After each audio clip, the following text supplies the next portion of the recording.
If you'd have told me in the last 12 months, I would have been at Oxford University studying mindfulness. If you had told me that 5 years ago, I would have looked at you like you have two heads. What are you talking about? It doesn't make any sense.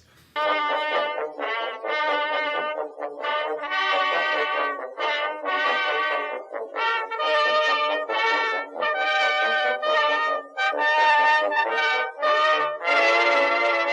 right. Hi, I'm Andrew. Welcome to 324 Weekly TV, where your source for news, reviews, and tips you can use about mindfulness and meditation. Julie's not here today. She actually is. She's on the other side of the camera. I don't know how we sort of evolved into this, but we started recording a conversation between her and I about online and offline experiences. As we realized as I was speaking that my journey really mirrors this online, offline that we've been talking about, because a friend of mine said, had you ever read The Power of Now?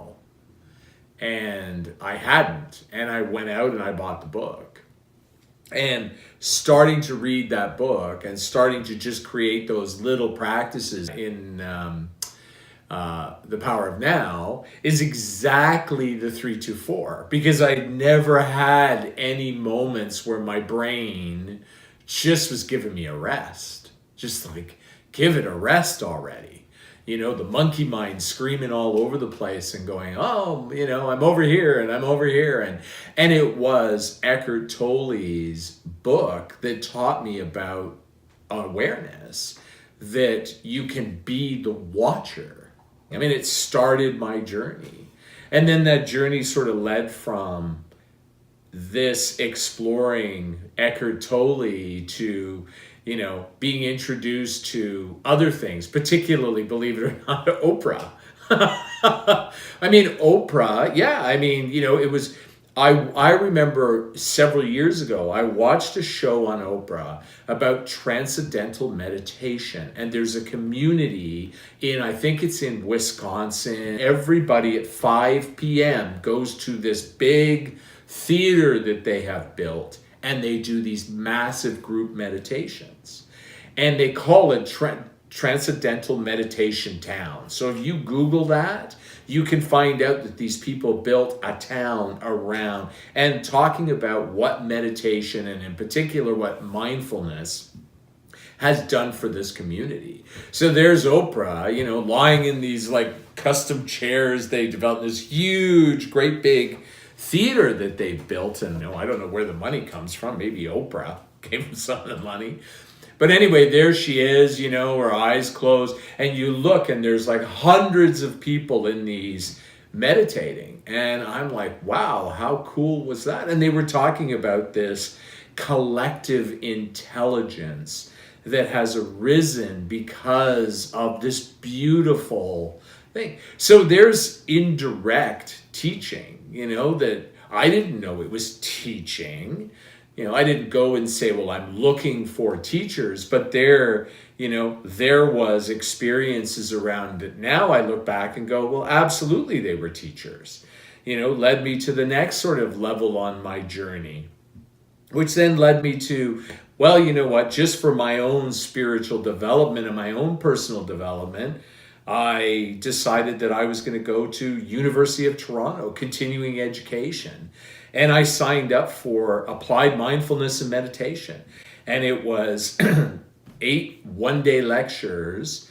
And it was everything from building the scaffolding of mindfulness, so all the traditions, and then introducing the class to all of the different applications of mindfulness. So mindfulness-based cognitive therapy, mindfulness-based stress reduction, mindfulness-based self-compassion, mindfulness in the workplace, mindfulness in education, mindfulness in healthcare, mindfulness at end of life. I mean, it's amazing all this work that is being done. Mindfulness in psychotherapy. I mean, it's just it blew me away. And then from there, it was led to, I realized that perhaps I want to do some work in mindfulness in particular, I had no intention of doing that. That wasn't, I didn't set out to say this is what my career is going to be.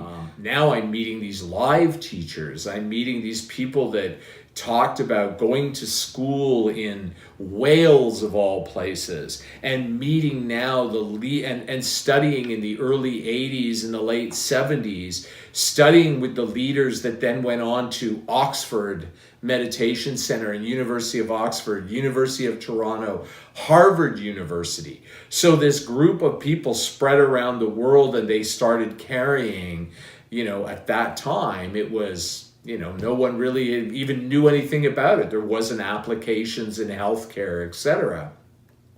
So I get taught by them. I get introduced to all of these possibilities. And the workplace thing, lit up for me because I suffered. I suffered for a long time. So it was, how do I get involved in that? And that actually led me then on another step of my journey, which led me to sign up for master classes in mindfulness in the workplace at Oxford Mindfulness Center at University of Oxford. So that then from there, actually, because of the schedule, there was a class in September and a class in October.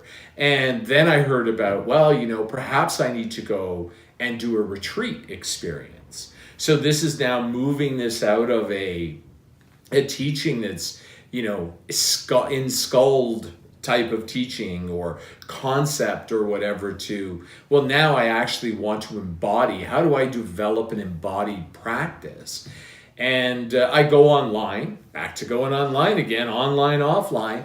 And I had a couple of books by Thich Nhat Hanh. And I thought, okay, I'll look at Thich Nhat Hanh. And that led me to Plum Village. And then who knew that next thing you know, it's, yes, there's a retreat experience for 2 weeks that was in between my Oxford classes in the south of France. And I'm like, okay, I'm already in England. It's a lot cheaper to buy a flight from England to France than it is from Canada to France. So I did. And I went for 2 weeks. Next thing you know, there I am now practicing with the monks in Plum Village, and and I forget what you call the head monk. What's the head monk's title that runs Plum Village? So here's the reason I'm bringing this up is he is 28 years old and from Mississauga, Ontario. Born and raised in Mississauga, and at 9 years of age, told his parents he wanted to be a Buddhist monk. And they had to, at 12, they let him become a novice.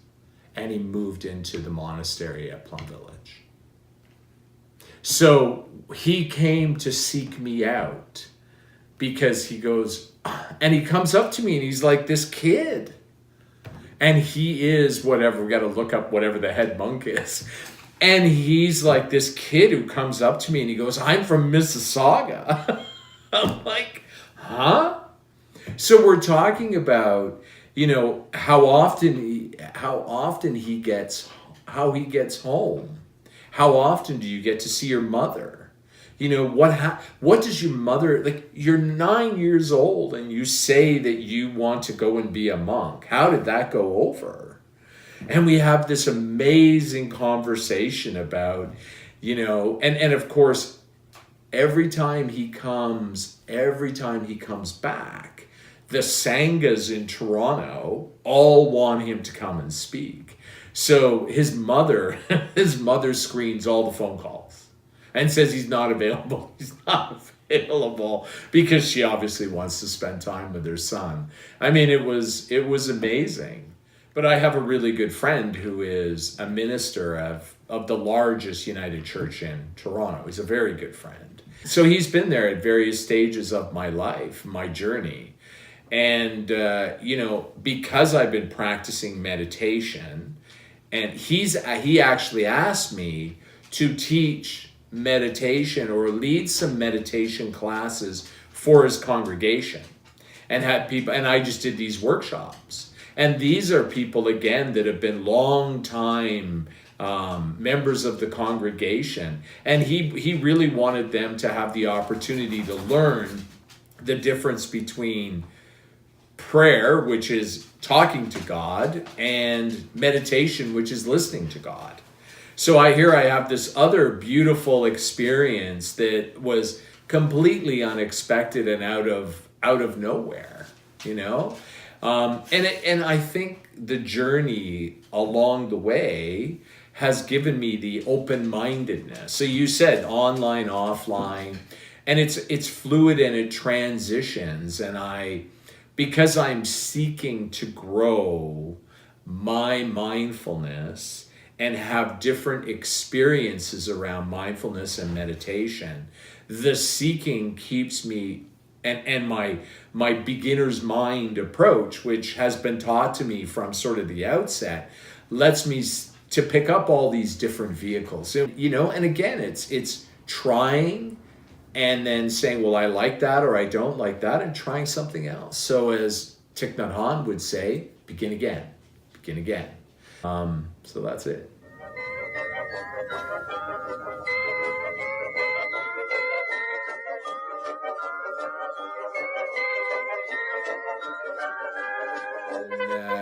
What does that mean? You gotta... You're banging the table, which is moving the Oh, camera. I'm sorry. Okay. So you got to tell me, because I'm like, what? I'm talking too loud.